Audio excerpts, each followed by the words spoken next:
middle of it. Just finish it. Yeah. Yeah, just finish it. You know, quickly, but finish it. Yeah, okay, thanks. Really? Yeah, but that's going away. Hopefully. Yeah. Okay, let's see. What do we got here? We got a lot of lap traffic. You're talking about the wrapper on the front of the car? Any story at all. Yeah. Any story at all. Even if they change the picture. Yeah, okay. Just finish your story quickly, but just finish it. Then we can move on. Well, he said go to the lead, go to the lead. But just finish your story. Because now when you come back and say, now let me, you know, nobody remembers what you're talking about. Hey, Hodge. Hey, guys in the booth. Yep. Until we showed that tight shot of the Labonte car, the guys had no idea what was going on with the car. And they said, just to tell everybody, thanks a lot, they now know about the paper on the grill. They did not know about it. Yeah. One for the fishing boat or the golf cart, or what is that, Artie? There you go. He'll fit in around this crowd just fine. Thank you very much. Stewart passed Skinner for 5th. I can tell you one thing. They're fixing to put some pretty good cars a lap down here in just a very short while. Yep. Blistering pace here that they're setting up front.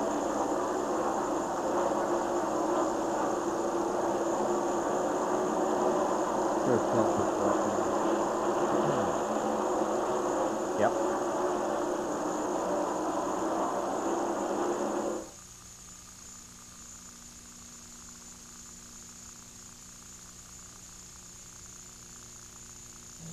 Budweiser, the official beer of NASCAR, presents the Bud Pole Award. The Coca-Cola 600 is one of the most difficult NASCAR races to win. The list of winners looks like a who's who in NASCAR history. Only the best of the best win at Charlotte. Although a driver can improve his chances of a good finish by winning the Bud Pole Award, only 4 different drivers have won the Bud Pole and the race in the same year. Fred Lorenzen was the first to do it, winning from the pole in 1965. Then Buddy Baker started first and won the Memorial Day Classic back in 1973. The very next year, David Pearson matched Baker by taking the pole and the race. Pearson became the first driver to turn the trick twice, winning again in 1976. Then it was nearly 20 years before another Bud Pole winner drove all the way to victory lane. Young Jeff Gordon got his first Winston Cup victory in the 600 back in 1994. In fact, all 3 of Gordon's wins in the 600 came while starting on the Bud Pole.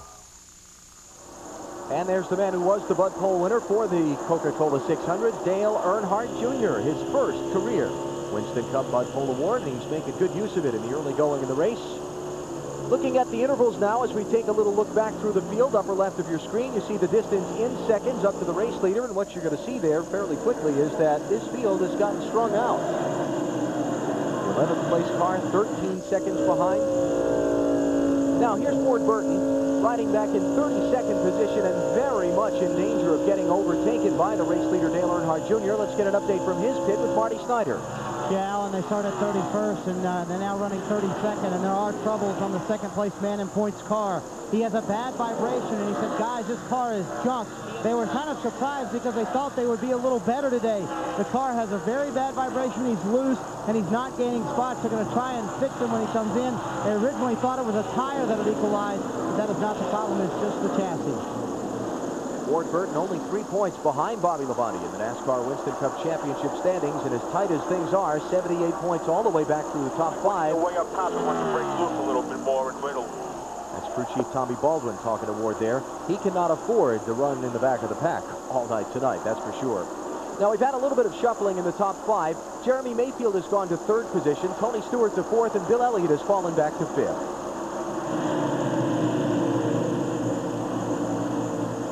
Now, we told you at the top of our broadcast that John Andretti had injured himself yesterday. Actually, he injured himself last week. Tim Fedewa will get aboard that car, and Mike Massaro is in his pit with him. That's right, Alan. John Andretti aggravated a rib injury earlier this weekend. Tim Fedewa standing by to replace him in the cockpit of the 43 machine. Tim, what's the plan? Well, right now, John hasn't said a whole lot. The original plan was first caution, and John was going to come out and I was going to go in, but he hasn't said a whole lot. We're just waiting to hear from him, and whatever he decides is what we'll do. Right now, John Andretti, 24th on the racetrack. The last time Tim Speedway was in Winston Cup competition was in 1995 at Dover. Andretti right now running back in 25th position, still on the lead lap, but struggling obviously a little bit. And the rib just broke in a practice session. Incredibly enough, John Andretti was just out there on the racetrack, went hard into a corner, and bang, a cracked rib broke. Yeah, he said he heard it crack. Now, that's bad, but he's showing a lot of guts out there right now. He's racing Jimmy Spencer and those guys, and not giving up a lot of ground to him. Interval between the top two closing up a little bit as Dale Earnhardt Jr. got caught up in some lap traffic. See that Jerry Nadeau has closed in behind him. There's Jr. in the red car. Nadeau the next one behind him. They're coming up on the back of Ward Burton, the 32nd place car, to try and put him a lap down, having been overtaken already by the leader, Kenny Irwin, Sterling Marlin, Dave Blaney, Wally Dallenbach, Stacy Compton, Jeffrey Bodine, Bobby Hamilton, P.J. Jones, Darrell Waltrip, Scott Pruitt, Mike Bliss. Junior setting a pretty good pace around here. Well, and they said they had the car set up for later. I just can't imagine how it could be much better than it is right now. Ward Burton fighting very well through 1 and 2, but when he gets down to the next corner, you'll see the car go straight up the hill.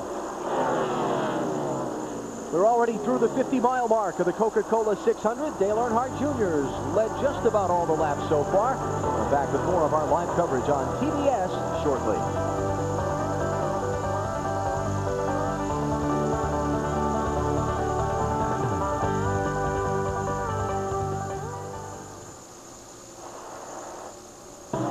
Yep. Probably about 65. The rain is coming, though.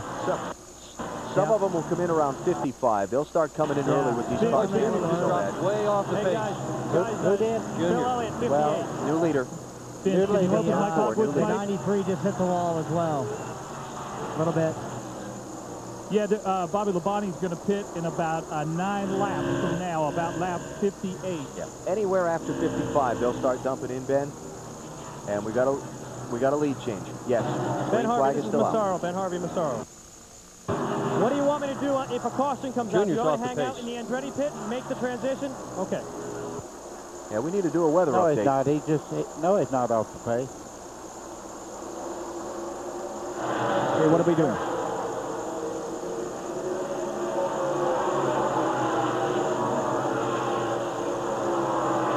Thank you.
Complete, 81 miles, and from our Circuit City aerial platform, you can see to the west that there is weather moving in. Halfway would make it an official race. They've got a lot of going to do to get to halfway. Back to Alan Bestman. Ken, we have a new leader in the Coca-Cola 600. This is a moment ago while we were in the break. Dale Earnhardt Jr. appeared to slow a little bit off of turn 2. Jerry Nadeau went blasting on by. Well, then he picked the pace right back up. I don't know whether he was just maybe looking at the line that the 25 car is running on the racetrack or what, but he's still sticking right with Nadeau. Well, it happened right when he was beside the 22 car of Ward Burton that he'd been trying to put a lap down for a long while, and they got awfully close together coming off the second corner. Earnhardt Jr. got out of the throttle just a tad, stayed out of the throttle long enough, and Nadeau went blasting on by. Little patience shown there by Dale Jr. not wanting to put the car in a bind. Maybe he listened to Otis Redding instead of Eminem today. Ward Burton on pit road, lap 55. Marty? And again, Ward has that vibration. His car is extremely loose. He's trying to tighten him up with every. He's went down on the way and back out on the racetrack. But again, has a vibration. His car was also very loose on that run. Ward just overtaken by the leaders and put a lap down before the stop. As Marty said, here's Bobby Hamilton. Troubles there on the right front. Hamilton all the way back in 41st position. Is going to go a couple of laps down with this stop. We're just getting near the 100-mile mark now and expect in the next 7 or 8 laps we're going to see all of the leaders onto pit road. Circuit City telemetry on board Bobby Hamilton's car. Okay, you have a speed limit. You see him going right down on the speed limit. As soon as he passes the line down here, the RPM will go boom. He did a nice job, kept it right on the speed limit until he got past that white line, and then off he went. And remember that these cars don't have speedometers on board. Now, he's not allowed to go up over that white line until he gets on the back straightaway for safety reasons. Now he goes right up, but he does not go out in the racing line, if you notice, until he gets speed up. We've got a change for third position. Tony Stewart has gotten around Jeremy Mayfield to pick up third.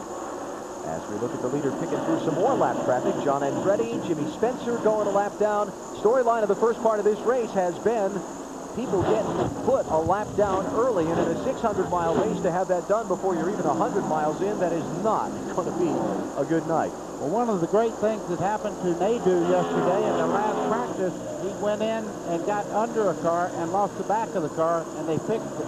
So he don't have that. Fifth place cars on pit road. Bill Elliott. He's in for service. Mark Massaro.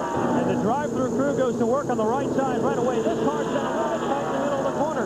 They're going to try to free it up with an air pressure adjustment going up a half a pound on both left side tires. Now they swing around to the left side. They'll make the 4-tire change.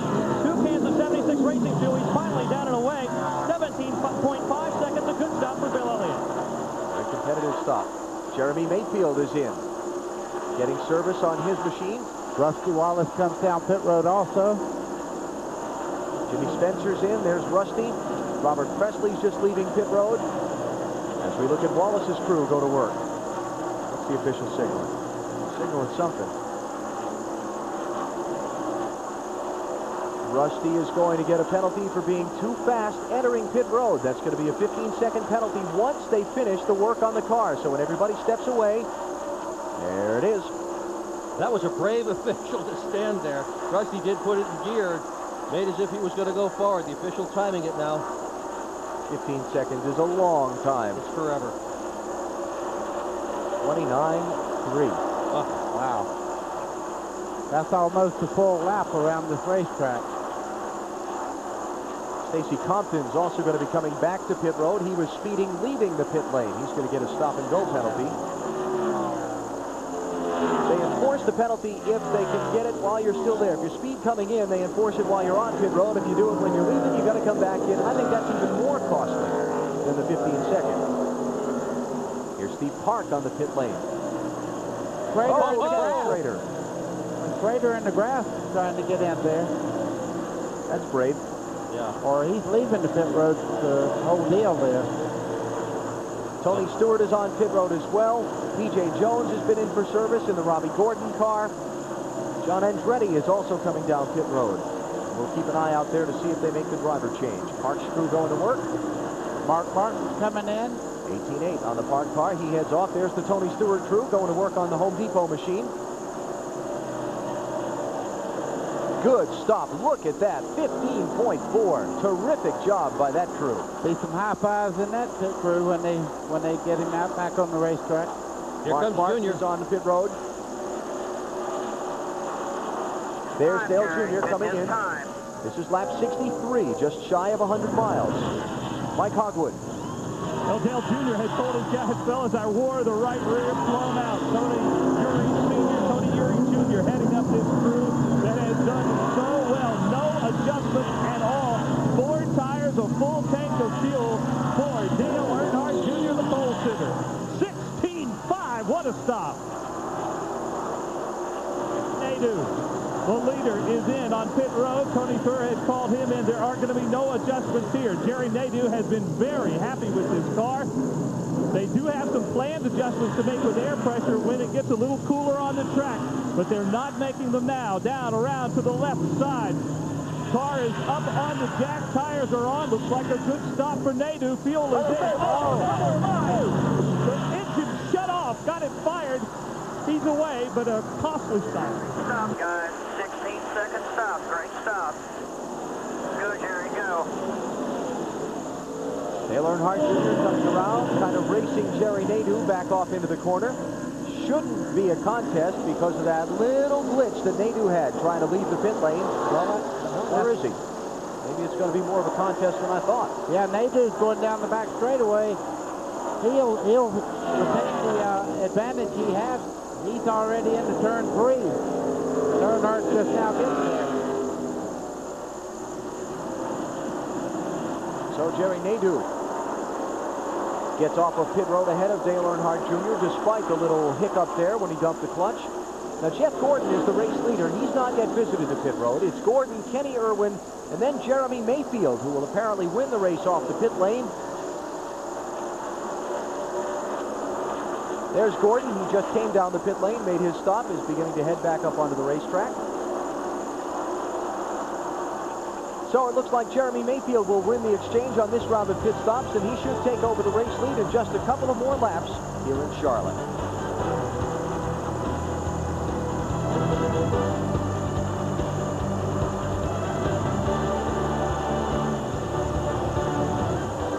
First time Mayfield's ever led here. 14 tries. Jeremy Mayfield. Never led here. That must have been the 500 he led and fell out of. Didn't lead it. Don't know. If you say it, I believe it.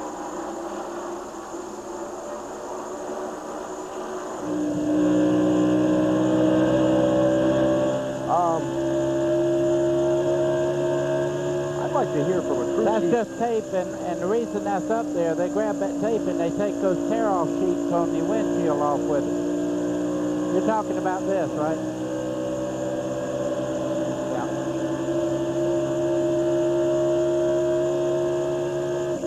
Yep.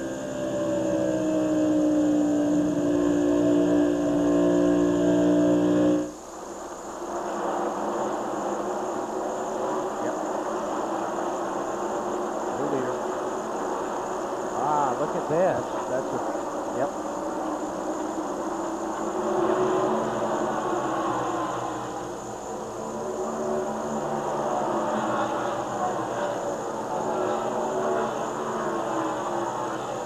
Okay.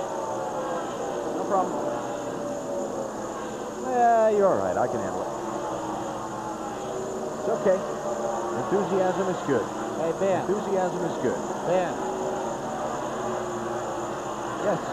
Yes.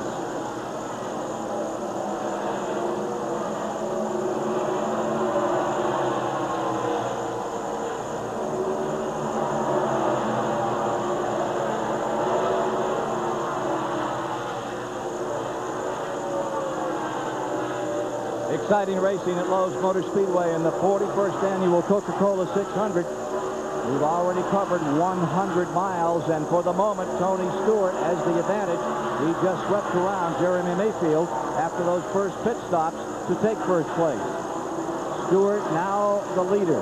6 lead changes. Nary a caution. And 167, well, that would give us a new record. But there's a long way to go and a lot of pit stops, and everyone is still running. Back top side with Alan Vester. With a new leader, Ken, it is Jerry Nadeau sweeping by Tony Stewart off of turn number 4 to reassume the top spot.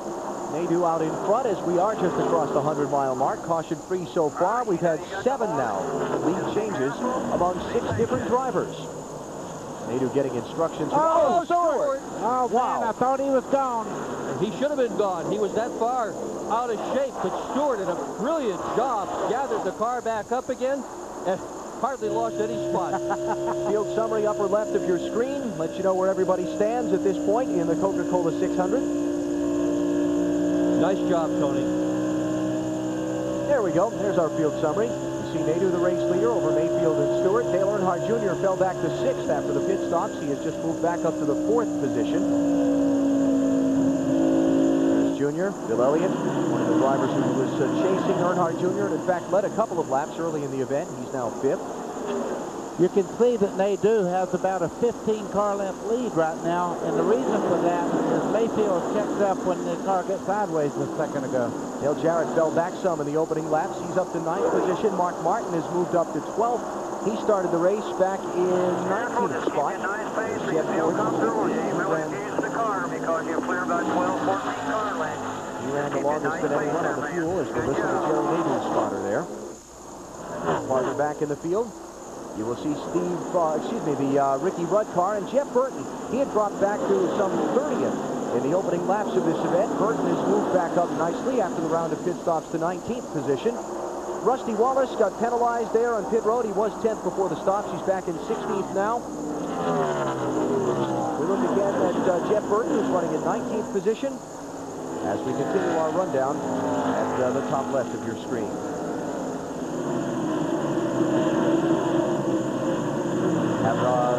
At this point on the lead lap, 25 cars. Johnny Benson barely on the lead lap. Kenny Wallace and Ward Burton will be the final car on the lead lap. And now here comes Dale Earnhardt Jr. as we focus back up front, tearing his way back up through the field as he's around Mike Skinner to grab 4th.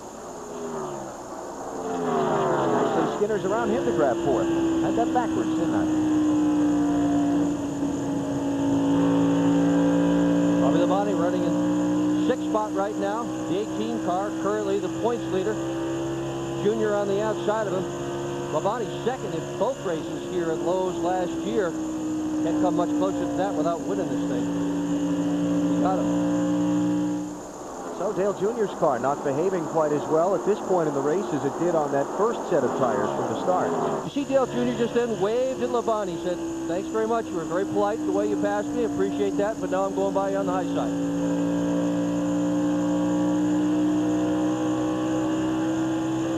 Let's go back a minute ago to Tony Stewart as he overtakes Jeremy Mayfield and reclaims the 2nd spot. Stewart had a close call up in turn 3. This is Stewart right here, and as he starts off the corner, watch the back of the car just step out. He heads up the hill. That's great driving to just maintain control.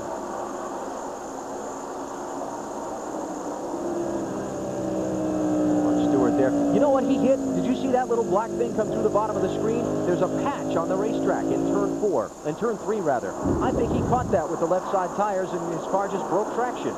Yesterday the racetrack broke up just a little bit. They filled it with concrete and epoxy last night. That's where the patch is. Well, he just went through that same patch, but what happened there is he went in the left side, as you said, hit down in that patch, and he had the wheels turned back to the right because he was a little bit loose. All those years on dirt tracks, I'll tell you what. Right there. That spot that's just it. went over. All those years on dirt tracks, you just bounce around and try to gather the car back up constantly, and Stewart is a master at it. See Tony Stewart's interval to the leader. He's losing ground to Jerry Nadeau right now.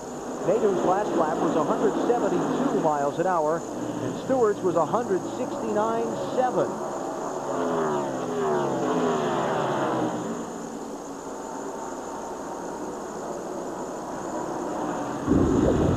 Now, let's take a look at that black patch here. Look for it right under Stewart's car coming right up. There it is. There's two things to watch. The 12 car there on the inside actually pushing a wall of air up towards the back of the car also. And we're under caution for the first time in the Coca-Cola 600. Steve Park just did kind of a lazy spin off of turn number 4 and wound up down in the tri-oval grass. He's driven the car away. There's Park. He was running in 19th position at the moment. And the yellow flag waving for the first time here at 80 laps into the event. So Steve Park, it looks like none the worse for wear other than probably needing a new set of tires on that machine and a minute to catch his breath and get his heart to stop beating so fast. There's John Andretti's car. Let's go to pit road. Mike Massaro. And Alan, we've waited most of the afternoon for this. John Andretti now slowly rolling down pit road. Tim Fedewa waiting to jump into the cockpit of that STP machine as the team now waits to do service on that car. But John Andretti's rib injury has gotten to the point where he can go no further. Well, he's gone 120 miles, which is probably as far as you could expect a driver to go with a broken rib, and especially a freshly broken rib. Well, I tell you what, I've had them, and they hurt so bad you can't get your breath. That's the bad part. Andretti going to give up the 30th position at this point to come off the racetrack, and most of the other leaders are going to come in as well for service. Stop's going to be at lap number 81 of 400. Nadeau is in. Stewart, Mayfield, Skinner, all in. In fact, I believe everybody on the lead lap has come in for tires and fuel. Marty? Tony Stewart is in. His car's a little bit loose. Just before that caution came out, he radioed the crew, "I'm starting to feel a slight vibration in the pedal." So we have to keep an eye on that for Tony Stewart. Jeremy Mayfield is also in. He is in third. Stewart down and away. Mayfield a little loose. He is also down and away. Now down to, we're back upstairs. Checking to see who's going to win the race off the pit lane. It's going to be Nadeau who will be first out. You see Stewart out second. And there's the driver change with Tim Fedewa going in. Mike? That's right, Tim Fedewa now jumping into the cockpit of the 43 machine. They're now cinching up the seatbelts and fixing everything inside their car so that it is appropriate for Tim Fedewa. John Andretti has now gotten out. He sits on the wall right now, collecting his thoughts, catching his breath, and now finally removing his helmet. We'll get a word from him in just a minute.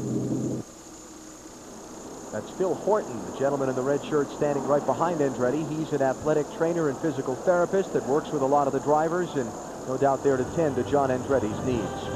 Jerry Nadeau leads. We're under the first caution of the Coca-Cola 600.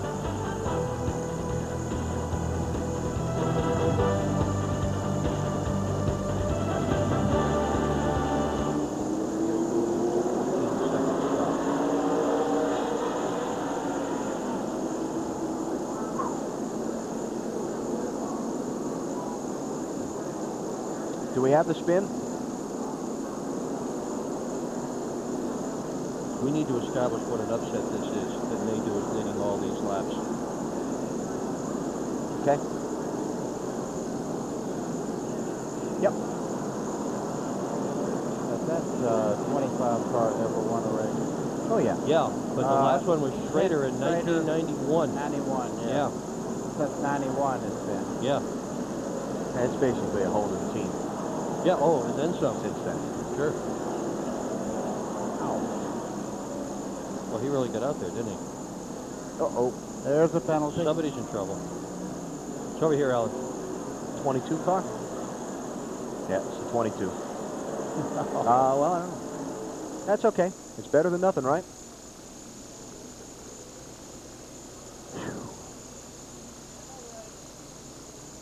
Yep, 22. Well, when it's not your day, it's not your day. Yeah. Gee. And they thought they were going to be so good. Yeah, really. Yeah. That's Tommy? Yeah. Going out there getting it himself. Yeah. Look, he's... It's not theirs. No, not at all. Oh, it's not theirs. That's 75 car. Huh? Yes, 75 car. You were wrong, Dad.